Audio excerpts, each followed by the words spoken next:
আমাদেরকে কালকে থেকে মাঠে বাড়ি বাড়ি ভোট চাইতে হবে।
আজ আমাদের এমপি ক্যান্ডিডেট সাহেব আসবেন, আমরা এখান থেকে সুশৃঙ্খলভাবে যাব।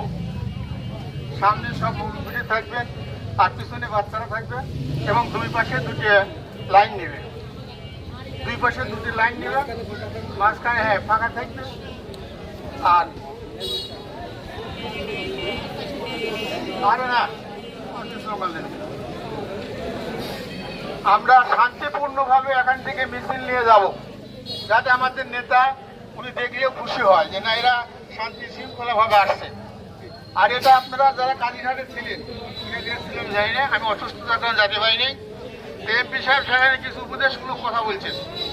সবচেয়ে যে বড় জিনিসটা সেটা হলো আইন শৃঙ্খলা মেনে চলা, মুরব্বীদের সিনিয়রদের সম্মান করা এবং তাদের বাড়ির তাদের বাবা আছে, বড় ভাই আছে, তাদেরকেও সম্মান করবেন।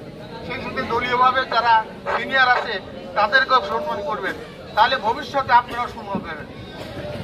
সবাইকে ধন্যবাদ জানাচ্ছি। আমরা কিছুক্ষণের মধ্যেই আমাদের মিছিল শুরু করব এবং সবাই লাইন দিয়ে প্রস্তুত হয়ে দাঁড়া যাচ্ছে।